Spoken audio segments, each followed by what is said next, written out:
Okay, folks, welcome back to our last match of the day here in Starladder Season 7, Day 27 on Dota Radio. We've got Rox.kis facing off against Alliance for our final match of the day. Sayori. Joining me is Hippie, and this is going to be our last one. So already the bans underway, a couple interesting ones. Nature's Prophet and Lifesteal are taken out with those first two bans. That means some scary heroes are going to make it into the pool. So already we're setting up for a great last match. Hippie, how you doing, buddy? Dire team ban. After watching that last match, even though we've had a bit of a break, I'm still pretty fired up.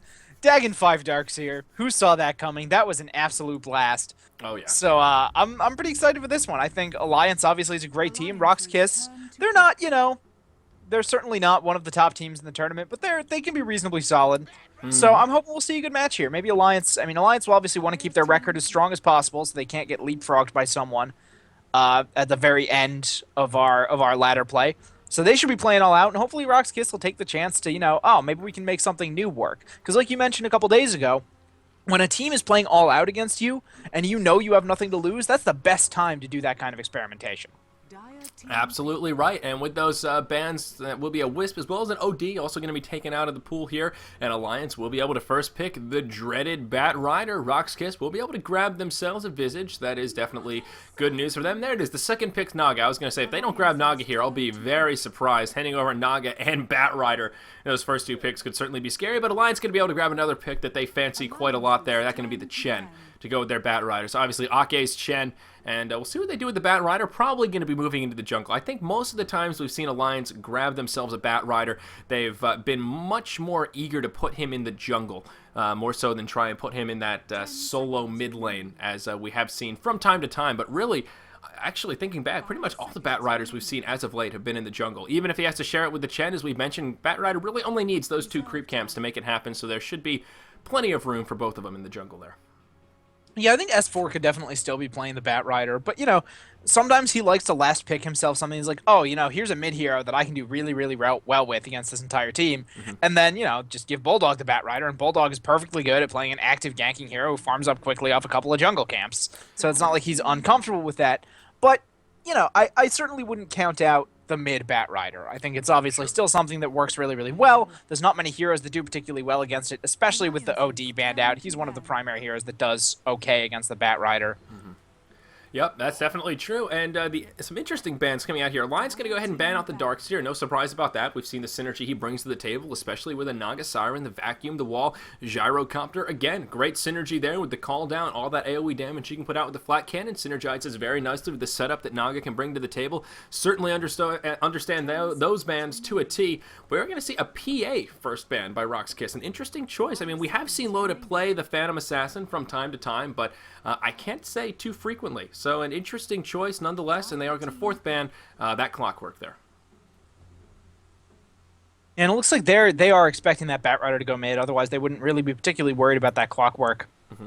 I would, honestly, if you're really expecting the Bat Rider to go mid, I probably would have banned the Lone Druid, because you don't want to deal with that, but maybe they're looking for third pick, banning out a more defensive offlaner. They could pick the Lone Druid. That's certainly not out of the realm of possibility, since all they have is supports right now, and that would also still leave them open because they could try lane or off lane or even mid the Lone Druid, depending on what was needed for their particular lineup. So they're open to do that if they want to.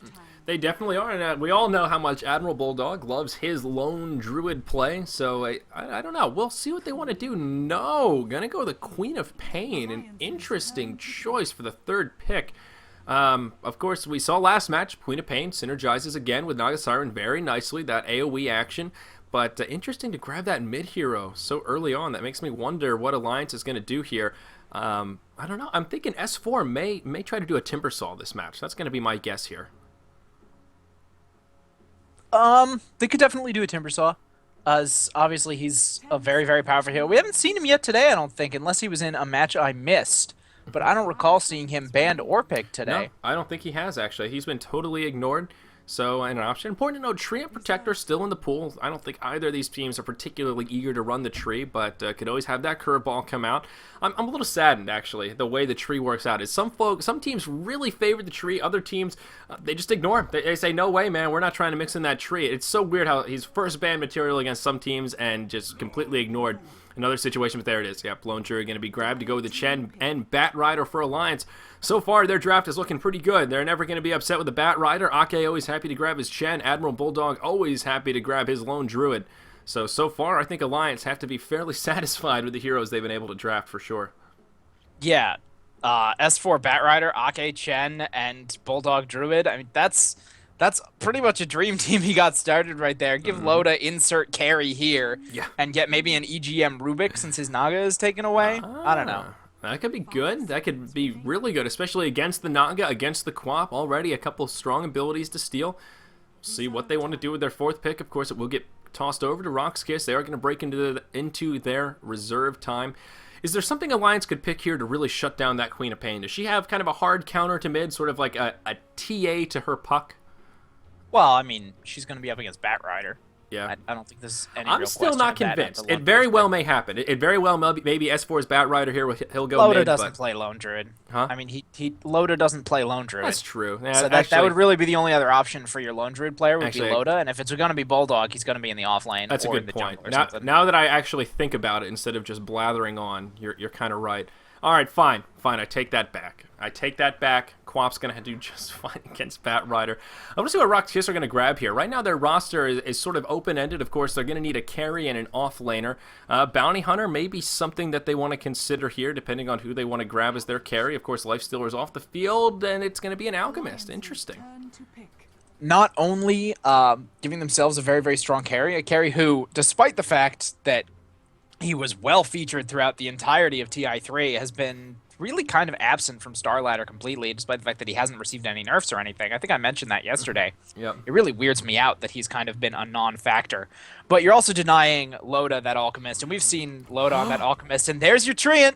You asked for it. I'm so glad I brought it up. Wow. So Alliance going to mix in the Treant Protector to go with their Lone Druid, Chen, and Bat Rider. Fascinating. Now they're going to have that option to get that much more aggressive.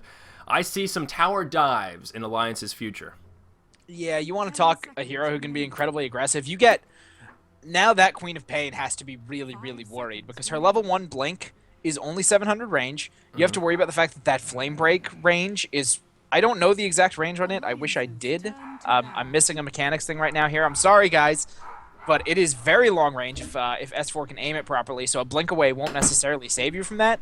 So basically, 3 stacks of Napalm, if Queen of Pain lets 3 stacks stand up on her, she should pretty much just die, because Bat Rider can be very, very happy to just dive a tower with Firefly and have the Treant Protector keep him alive. Yeah. And it'll take her so long to turn around to get that blink off. He'll have plenty of time to get a little bit of damage off. He can knock her back to him with the Flame Break, keep stacking up that sticky Napalm. It's going to be a really, really rough lane for that Queen of Pain, I bet you. Yeah, I definitely no argue on that front. Alliance will go ahead and last ban the Bounty Hunters. As I mentioned, he would be a great offlaner for this matchup. I don't know what Rox.kis want to grab here. The sort of core offlaners are all off the table. The Clockwork, the Darkseer, and the Bounty Hunter. All 3 of them not going to be an option, so their options are a little more limited here. PL also going to be that final ban coming out from Rox.kis, so I don't know.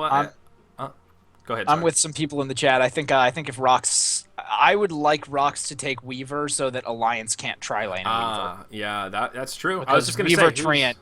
Weaver Treant. I mean, it's... Oh... That's not even all that greedy either, because Bat Rider, he'll get all the farm he needs in like 10 minutes. Yeah. Bulldog can do whatever he needs on the Druid. He can fall back to the jungle if he needs to a little. You only have 2 heroes who really need to farm past like 20 minutes or so, because the Bat Rider should pretty much be done. He can get extra stuff. And Elder Titan. All right, they're going for the Wombo combo. All right, yes, indeed. We see how this can set up. The Split Earth with the Song of the Siren setup. Of course, the Quamp ulti, Acid Spray, going to be a huge factor in there as well, with a little bit of AoE from the Unstable Concoction. So definitely have some teamfight presence there for Rox.kis. Can kind of see what they're going for. Again, always just want to mention with Elder Titan, he's got that minus armor as well with that natural order. So it is going to help try and shut down the efforts of Alliance a little bit, make him a little bit more squishy. We'll see how well that Alchemist can farm. It's going to be that tri-lane with Visage, Naga, and Alchemist, no doubt. What Alliance grabs here, though, Weaver's still an option, as you mentioned in chat, or mentioned that some folks pointed out in chat. We've seen that Weaver-Treant combo before, and oh man, is that scary. I mean, it just... In a non-tri-lane, it's scary. When Weaver's in the off-lane, I don't think we've seen Treant in a tri-lane with Weaver yet, and I don't know if I want to see it. I mean, that's got scary written all over it. Well, yeah, and he can let the Weaver get most of the farm on his own. I'm not really sure they're going to pick it, but I think it's certainly not outside the realm of possibility, and I think it would be a very strong Could be early an and mid-game anti-mage, too. strength. It could be an anti-mage. It would be a It little could be an weird anti-mage here. to just try to deal with the Alchemist late game. Yeah, exactly. That's But then what you're I was also thinking. worried about part of the problem with the anti-mage is if you don't kill off that Elder Titan, the base magic resist reduction actually really sucks for anti-mage. And you know, It's going to cut him down pretty hard. I just realized, again, shout out to someone in chat, Abaddon was not picked up here nor banned, and with a Bat Rider first picked, I mean, I guess Rox.kis, they did grab their Visage and their Naga Siren right away, but Abaddon should have been a little more tempting for him. Of course, we've talked about how Photic Shield can cleanse off the lasso. A little surprised to see him totally ignored here in this draft when Bat Rider was first picked. Well, maybe didn't Alliance do? I heard people mentioning they did like a carry Abaddon sort of thing in Ooh, the I don't know, they're gonna go Juggy. Juggernaut. You know, that had crossed my mind, but I didn't want to sound stupid by saying, yeah, we're going to go Juggernaut here, given they have not too much to synergize with him. You know, no Crystal Maiden, no obvious slows, so I thought Juggy might be an odd choice here, but he should be able to farm just fine. Again, with that tree, he can be nice and aggressive. Yeah, he's not going to be going for a kill lane. This is just a really mid-game oriented kind of pushing timing thing. Bulldog will get maybe 1 or 2 items on his bear. Lodo will probably go in early Vlads, maybe something else with a little bit of damage to help him out. You have the Treant, you have the Chen, you have the Bat Rider to put on a lot of early pressure, and just try and push down towers and deny that Alchemist space to farm, force him to come to fights, because if you try to 4v5 against this team, you're going to be in trouble. And while the Naga does kind of okay against the Juggernaut because she can net him down during the spin, no one wants to be beating on the Juggernaut during spin, especially not when 3/5 of your lineup is melee. You're going to be taking a lot of damage in the early game if you try to fight that. Yeah, that's a good point as well. And I mean, Rox.kis, they have some okay anti-push here. A Queen of Pain can definitely clear out some creeps. We've talked about how well Alchemist can do in clearing creeps with his acid spray as well. But part of the problem is the split push coming out from Alliance. I don't think Rox.kis have a whole lot to try and deal with that. They can pressure one lane with Chen, and Admiral Bulldog can just be ninja pushing some of those side lanes. So I think this is going to be a rough one for Rox.kis. I definitely favor the Alliance roster a little bit more here. So we'll see. Hopefully they can make it out of the laning phase and be able to let that team fight presence shine. That seems to be a recurring theme over the past couple days where we see teams draft really great team fight synergistic rosters, but unfortunately they just don't have that laning presence. And if you fall behind before that 15-20 minute mark by a huge margin, even if you have the team fight, your heroes will just be too underfarmed. You won't have the damage output to make it happen. So unfortunately we are going to move into a pause here. Looks like someone from Alliance may be having trouble loading in. But yeah, I don't know. I really like this draft from Alliance. They've got a lot of scary heroes that they do like playing. Well, Alliance, I think if you're talking about who has the weaker lanes, I think Alliance actually decidedly has the weaker lanes. The thing is that the Treant, just on his own, will make them really, really hard to kill. Right. But Rox.kis' lanes are actually really good. Elder Titan can pick up farm in the off lane just fine with the Astral Spirit. He can do plenty of harassment to keep people out of the lane. You know, there's going to be, because the Chen isn't going to be in lane quite as much, as long as Rox has some wards up to watch for when the Chen rotation is coming in, he can basically farm and level fairly safely down there. Alchemist, Naga, Visage, you don't want to try and gank that tri-lane because Naga and Visage are so incredibly good at keeping an Alchemist alive, and Alchemist is just kind of hard to gank in the early game unless you have a lot of physical damage to focus him down with. He has good starting HP, and your gankers generally, the vast majority of gankers obviously are magical damage. And of course the Unstable Concoction and the Acid Spray are both really, really good if you get Dove. And then the Queen of Pain mid. I mean, she's probably going to lose to the Bat Rider, but basically as soon as she hits 6, she should walk around and kick all the other lanes in the nuts until they fall over. Yeah. I mean, I guess you're right. I guess I can see Rox.kis with the laning. You're right there. Tri-lane with Alchemist should be very powerful indeed. I just have trouble seeing a team with Treant and saying they're going to struggle in the laning phase. It's almost like impossible to struggle in the laning phase with a tree. I mean, just because you can absorb that damage, you can basically get a free Vanguard buff every. I don't know what is the cooldown on Living Armor actually. It's 15 not, seconds. It's not that long, yeah, 15. So you can keep it up as long as trees got mana. I mean, it just absolute insanity, absolute insanity. It's like a free Vanguard. It really is free Vanguard for the whole team. Yeah. That is the thing that's going to make these lanes hard for Rox to put any pressure on is that Living Armor. Because, I mean, basically that's the pick. If you think you're going to have trouble in the laning phase and you have a support pick left, tree's not banned, cool, pick tree. You don't have trouble in the laning phase anymore. Yep. You're good. You're good. You're good. You got it. So indeed, it will be S4 on the Bat Rider. You guys were right. I do concede to the knowledge of everyone in chat that said S4 would be playing Bat Rider right when they drafted him. Y'all were right. I was wrong. That's cool. So let's see how these lanes are going to settle down. Of course, Rox.kis here going to be on our dire side. Looks like they are going to have this tri-lane up top, perhaps. Right now, all 5 of them actually in the dire jungle at the moment, gearing up for a 5-man fight. Not going to happen, though. So, all right, let's introduce our Radiant roster here. It is, of course, Team Alliance. We are going to have Loda playing on the Juggernaut down here in the bottom safe lane. Chen going to be in the jungle, of course, being played by Ake. EGM going to be playing on the mighty Treant Protector there. Oh, that pesky living armor. In the mid lane, S4 going to be on the Bat Rider, of course. And in the long lane, last but most certainly not least, Admiral Bulldog going to be able to fish his wish here, as he does have his lone druid. Now, on the dire side of the map, we are going to have Rox.kis in the mid. Biz going to be the one playing on the Queen of Pain. In the off lane, long lane, is going to be Sadoy. No surprise about that. He's going to be on the Elder Titan. And in the top, it will be that tri-lane we talked about. Y'all going to be on the Visage. Android, the technical stand-in for Rox.kis, though he seems to be a recurring stand-in, going to be on the Naga Siren. Of course, the farming hero up here in the top lane is going to be Nexus on that Alchemist. Nexus also going to be able to fashion himself a double damage rune there at the 0/0 spawn, as he does head to the top lane, so maybe able to grab himself a couple of free last hits there to start things off with that double damage rune. And look at that, the bear just moving around the dire jungle. He's going to pull that creep wave already and move it into Admiral Bulldog range, so he can get a little bit of lane control here. So some crafty work with that bear, the living armor helping to keep him alive as well. Yeah, I mean, that's another thing that we failed to mention with regards to the living armor is usually if you're pulling with that bear, even with the shield, it's going to take a lot of damage. I mean, see how as soon as the living armor's worn off, the bear has taken like another third of its health in damage. But with the armor to heal the bear up, if nobody else in lane needs it, just put it on the bear. Let those pulls be a little more effective. Let him grab them a little bit better.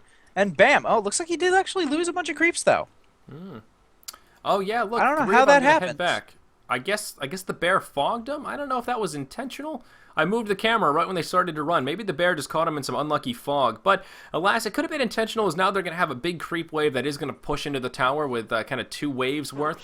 So that is good news. But whoa, down in the bottom lane, I did not expect that to happen. Wow, sorry for missing that one, folks. Elder Titan going to be able to grab a kill on the Treant Protector. You didn't happen to see that, did you? No, absolutely not. I was not expecting any sort of action in that lane. There's a tree there who should prevent anyone from dying. Oh, yeah. And an Elder Titan who, should... I think basically EGM just got a little too aggressive, a little too reliant on his living armor, and underestimated the amount of damage that you end up getting from that Astral Spirit buff. I mean, that's all I can think of that might have happened right there. Yeah, again, I apologize, folks. We were looking at the top lane, trying to figure out what was going on with the bear. In the long lane, you really don't expect that's got to be the first time I've seen an Elder Titan in the long lane get a first blood. I mean, that just doesn't happen. He's one of those long lane heroes that he just wants to get that experience. He just holds the lane. Really not one of those killer off-laners that puts on a lot of pressure early on. So, fascinating indeed. But at least Loda going to be able to get a fair bit of farm here. He is solo at the moment, as his junglers are, well, his supports are in the jungle. Of course, Chen doing some fancy work here. He is going to stack and then use that wild wing ripper from the high ground. A nice little strategy there from Ake. No big surprise about that. We certainly have seen it a time or two. In the top lane, Admiral Bulldog already in a little bit of trouble. We see Rox.kis getting very aggressive here. All 3 of them going to dive this tower. The living armor definitely helping to keep the Bulldog alive, but he's not going to be able to do much to stop this pushing power. Already the creeps chipping away at that tier 3. And, going to move into another pause here. Yeah, actually down there, Sadoy's getting aggressive again. Look at EGM's life. He had to use a salve right there to try and keep himself alive, but he was down to like a quarter, just taking damage from that Astral Spirit. Loda was farming in lane while that creep pull was happening, and Sadoy's just like, all right, I'm not really particularly afraid of you. And because, first of all, he went boots first, so he's going to be faster than anyone anyway, because Elder Titan has a 315 base move speed. But he also gets, of course, that bonus speed every time he Astral Spirits anyone, so it's not like the Juggernaut's ever going to catch him. Yeah. EGM is only level 1, so he doesn't have Leech Seed if he's going to go it. So that means there's no slow available. So really, Sadoy is just kind of impervious to any sort of harass they can try to put on him. They're never going to catch him for the spin. Until he gets caught by a Chen, there's no one in this lane to threaten him at all. It's an interesting choice as well, and of course, Juggernaut was picked into the Elder Titan, so I guess Alliance not too worried about it here for the laning phase. As long as Loda can farm, I think they'll be feeling okay. And we are actually going to see Chen rotate over here. We're going to see them up to some fancy work. The lane wards are in favor of our Radiant side, and Chen is going to have a Centaur Conqueror, so they're just waiting for Sadoy to press too far forward, and they are going to try and engage on him for sure. There is now a Leech Seed for that Treant Protector, as you mentioned, so they will have a little bit of slow action. Sadoy may find himself in a bit of a sticky situation situation here. The Centaur going to go around the backside. The Centaur should be in a position to make this happen, but he's just too damn fast. Look at that, 405 with the boots first after grabbing that bonus speed from the Astral Spirit. He's going to survive, no problem about it. Very nicely done. Right now, Sadoy showing us what the Elder Titan is all about. He is going to stack the Ancients here. He does have 2 stacks already. Going to be able to stack them against. That will be a triple stack here at the 4-minute mark on the dire side of the Ancients. That is good news. In the mid, looks like it's going to be a race to that top rune. It's going to be a double damage. Look at that flame break. That's going to knock back Biz. Now Biz going to be in a little bit of trouble. He used that blink. Dead. S4 should be able to chase him down here, especially with that double damage rune on. Biz going to have that blink coming up in just a second. Oh, big uphill misses. Oh, no. S4 missed an auto attack. Whew, that was a little bit of luck there coming out for Biz, no doubt about it.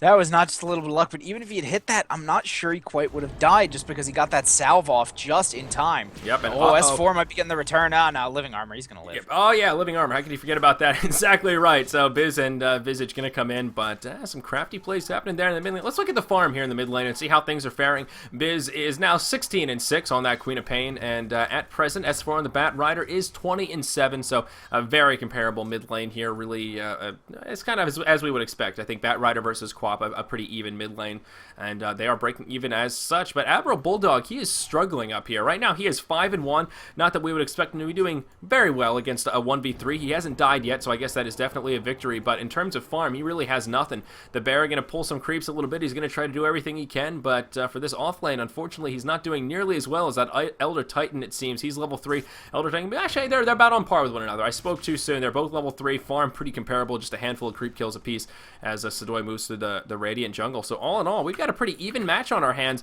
to start things off. The big difference, of course, is just that first blood that Sadoy was able to grab, though Alliance do have a nice experience advantage. Part of that, again, having a true jungler, Chen being solo in the jungle, that's going to give them a nice close to 1500 experience here at this 5.5-minute mark, and the gold difference completely negligible. That 400 bonus gold coming out for that kill onto the tree ant there at the 0-0 marker, so it's going to be now nullified by the superior farm of Team Alliance. I'm not going to lie, I don't like Loda's choice to put a point in Blade Dance before level 6. I think you need that 1 point in stats. Basically, the idea being, see how his max mana is 273? It's not quite enough to get both Blade Fury and Omni Slash. If you put just 1 point in stats and have like maybe a couple plus stat items, then you have just enough mana. You have that 310 you need for that combo. And thus you can actually, you know, you can spin into someone, avoid all their stuns. They're trying to run away from your spin, then you just Omni Slash them for a kill. And that combo is just not available to him because he doesn't have the mana. He needs to have a bunch of Magic Stick charges, which is not a reliable way of getting it off. And the 1 point in Blade Dance, I mean, this early with no damage items to really buff it up, it's not really that big. You can see his crits for 178, so it's not bad by any means, but he's just farming. You should be able to last hit without needing the crutch of a crit. He knows he's not going to get engaged on anytime soon. What was the point?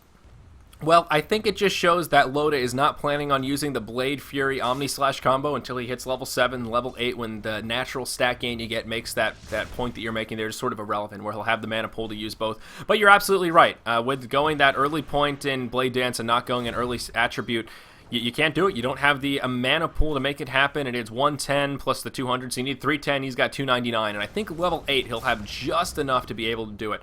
And I think it's going to work out here for Loda. He's now level 7, halfway to level 8, and even Elder Titan not even in the lane anymore. So it will work out, but if they were looking to be a little bit more aggressive here in these early levels, certainly would have had a significant impact there. In the mid lane, S4 now going to have a Bottle, Magic Wand, and the Tranquil Boots. He is level 7, so obviously does have the Lasso there. Going to be about 600 gold richer, so close. He's not close. What am I saying? He's getting closer to that Blink Dagger, but still not that close. Looks like he's going to go on Biz right here. That's going to be the Lasso. Chen going to come in. There's 2 Centaurs. They're going to try to keep him stun locked in the Firefly, and that will be enough. Down he goes. Bat Rider going to be able to grab that kill on Queen of Pain. Very nicely done by Alliance. Pretty straightforward. They make it look easy, but nice kill there on the Queen of Pain. Yeah, Queen of Pain really struggling here in this mid lane, and that's part of the things I was mentioning. You know, if she can have an impact on these lanes, it'll be a big deal. And ooh, good steal on that regen rune coming out from Android, making sure S4 could not bottle that up. But so, because the Queen of Pain has been ganked, because it's hard for her to farm against the Bat Rider, obviously he has a pretty strong lane advantage thanks to Sticky Napalm, she's not going to have as big of an impact as she really kind of needs to try and slow down the levels from this Alliance squad. As soon as they get just a couple of items and some levels going, you know they want to start pushing. They want to have Bulldog in one lane, everyone else in another. Oh, poor Admiral Bulldog. So Biz following that kill, he's hungry for blood as well. He ports to the top. That's going to be an easy kill between the Alchemist Naga and the Queen of Pain. And again, poor Admiral Bulldog, he's only 9-1. He doesn't have much in the way of farm. He is pretty squishy. Not even level 6 yet, so doesn't have that ultimate for a little bit of additional HP. And he is going to fall in the top lane. Now going to make it 1-2. Rox.kis still leading the way, but look at Loda. He's being aggressive here, looking for the Omni Slash. He's going to find it. Going to be able to use the Blade Fury as well. That'll be the end of the Visage. That's going to tie it up 2-2. Nicely done by Loda right there. And that little bit of mana argument we were talking about there, going to be a moot point at this point, at this juncture here, as he does have the point booster. So it looks like Loda going to be working towards a pretty quick Oggs. Could be a casual point booster for now, but no doubt I think he will be grabbing an Oggs at some point in this match. Ake going to be able to use the mana boots, and now Juggernaut going to be back at that happy mana pool as he finishes off that magic wand now. And is that going to be a Drum of Endurance? Looks like he's going to be working towards a Bracer. So could be a casual point booster to transition into the Oggs later on here. Could be point booster into Drum into Ags. Yeah, that certainly would not be a bad build for an early aggressive push. I mentioned the Vlads. You'll probably see Ake actually getting his hands on that since he already has the Ring of Bass. He's probably going to get obviously the mech first, because mech versus no mech, as you like to say. Mech is always better than no mech. Yep. But yeah, early Ern also picked up on the Treant Protector, says to me that they really want some sustain so they can keep pushes going for a while. And that's one of the best things about Juggernaut is that healing ward for early pushes. It's superb. Yep, that's a great thing to point out. That paired with the Chen and then paired with the mech, that is a lot of sustain. And on top of that, the living armor, wow, they will be able to push for a long time here coming up in this mid-game. So we're probably, I want to say about that 15-minute mark. They will have that synergy where they're going to have an absurd amount of healing they can put out, and they'll be able to maintain their presence in front of these towers for a pretty long time. Still no towers down quite yet. It is tied up 2-2 here at the 10.5-minute mark. And glancing at that graph, Alliance with a small lead, about 1,200 gold, 4,000 experience. Some of that again coming from that Chen in the jungle. Queen of Pain going to get engaged on here. S4 trying to find the lasso, is going to be able to make it happen. Same story, different chapter. Ake going to have the double Centaur War Stompers. No, Centaur. What did I say? That Centaur Conquerors, and they are going to be able to grab another kill on that Queen of Pain. They will be able to grab the tier 1 tower kill in the mid lane as well. So now Alliance going to pull ahead 3-2 and grab that first tower kill of the match. Their gold lead is going to skyrocket here now upwards of about 2,000. Again, nicely done by those two. That's a scary duo. The two Centaurs as well as the lasso there from the Bat Rider. Really nothing the Quap can do. If she gets caught, no way to get out of it. Yeah, I mean, it's an easy setup for a pair of War Stomp. Speaking of War Stomp, I love that new animation they put on in this patch. Oh, but yeah. I mean, that's an extra 2-second stun from each of those for Ake. So you have, let's see here, the lasso at level 1, 3 seconds. You have another 2 seconds from the Centaur. They're going to be stacked a little bit. Like, maybe they'll miss like a quarter of a second. Right. Ooh, and a net creep now picked up for Ake. That's quite good as well. Oh, wow. Yep. Plenty of crowd control coming their way. Looks like Quap did port bottom. I think they wanted to try and make something happen, but not going to find that opportunity. EGM only level 5 on the Treant. He's trying to get level 6, quite natural here. Level 2 points in Leech Seed, 3 points in Living Armor. Not a big surprise. No points in Nature's Guise, though, so he needs to be a little bit careful in terms of getting caught out because he's not going to have that escape mechanism that he normally would. We will see Rox.kis get a little aggressive as well down here in the bottom lane. Elder Titan level 5, 1 creep from level 6. Biz level 8 on that Queen of Pain. Does have Robe of the Magi as well as an early Null Talisman and the Boots of Speed, of course, to go with that bottle. They are going to pressure this tier 1 tower down here in the bottom lane. All the while, though, we're going to see Alliance get a bit aggressive. They're going to move into the Dire Jungle, pardon me, and Nexus on the Alchemist trying to farm away. Ake going to continue to harass him here. Now going to throw a stun on the Visage. Right now, Ake doing a bit of a 2v1, and he's going to harass both of them back into, well, orange HP or so. And uh-oh, Bat Rider going to come in, and that's going to be, wait, no, that's not right here. Oh my god, I thought he hopped in. I'm so sorry. I'm all over the place. Down to the bottom lane, S4 going to be able to engage down there. Now Chen, as soon as I look away, Chen going to be able to finish off the Alchemist, and Loda was able to grab a kill. So look at Ake right now. He's just soloed 2 people. That's the power of 2 Centaurs and 1 Dark Troll. And Loda did manage to grab a kill up in the top lane as well. Looks like he was able to get an Omni Slash off on, was that the Naga up there? Basically, Alliance just picked up kills all over the map and obliterated the entire roster of Rox.kis, now leading 8-2 here at the 13-minute mark. Yeah, that bottom lane was just, an overgrowth from EGM into Firefly and Sticky Napalm. That's a lot of freaking damage if you can't move out of that Firefly. Yep. It is a brutal, brutal skill. And now And, Biz gonna be in BCC. some trouble. Oh, there he goes. S4 gonna be able to blink forward. Of course, he does have the blink now. Double damage in the bottle. That'll be the end of the Queen of Pain after getting initiated on by the Chen's Dark Troll. And now they may hop forward again. Android gonna take a Sticky Napalm, but will be able to survive. So now this is right around that time, that 13, 14, 15-minute mark, where Alliance are gonna start to get really aggressive. We haven't talked about Alchemist too much. He did go Battle Fury first. He's on Power Treads and Battle Fury right now, so he's level 9. His farm is great. He's leading the way on the net worth chart. Unfortunately, EGM gonna have to burn the Overgrowth to survive his Wrath down in the bottom lane, but he will survive. Glyph gonna be used by the Dire team as Alliance are grouped up about the top lane, pressuring that tier 2 tower. So Alchemist, though, he's at that point where his farm is great, but he's yet to take off. He made that economic investment, and it's really not giving him much in the way of survivability. Ye's gonna hit hard. Ye's gonna have that farming tool, but Alliance gonna have a huge mid-game advantage right now. Action still continuing up in the top lane. Elder Titan gonna get caught by the lasso into the Firefly. He's gonna fall. Now Naga gonna be stuck without an ulti. She's gonna get dove on as well. Right now, Alliance have all 5 in the top lane. Tree's not with him. They have 4 in the top lane, but he's given that living armor buff from the bottom lane as he heads to the well. He's still contributing a lot to this team fight. We talked about that sustain, and look at this. They're diving this tier 3 or tier 2 tower at the 14-minute mark, and they're all at full health. The healing ward is out. We see living armors coming about. It's just insane the amount of sustain they can provide themselves here. Alchemist can be able to grab a tier 1 tower kill in the bottom lane, but it really pales in comparison to the amount of damage that Alliance are doing right now. They're going to press forward. They don't even have to back up. Look at that. Full health on all of them. A lot of mana on a lot of these heroes as well. They're just going to press forward. They're going to start poking at that tier 3, and they will back up. I think very happy with their spoils. Now leading 11-2 here at the 15-minute mark. Yeah, I was talking about Loda's skill build earlier and how it was a little odd to me. I really don't like Sadoy's decision to skip his ult at level 6. He wanted the extra point in the natural order, and I mean, on the one hand, you don't have the Echo Stomp. It's a little harder to set up for. You can't get that sleep for yourself, but you do have the Naga to help you set it up. You can try to get that Earth Splitter off, and even if you're putting points, you're skipping it because you're saying, oh, we don't really want to be team fighting yet. We want to wait for our Alchemist. We just want to kind of fan out and farm. You know that with a Juggernaut, Alliance is bringing the fights to you. And that Earth Splitter could be a huge turnaround in some sort of tower push. If they get a good Naga sleep off into the Earth Splitter, you can get a lot of work done, especially followed up by all that Queen of Pain damage. And Loda now looks like he wants to dive this Queen of Pain.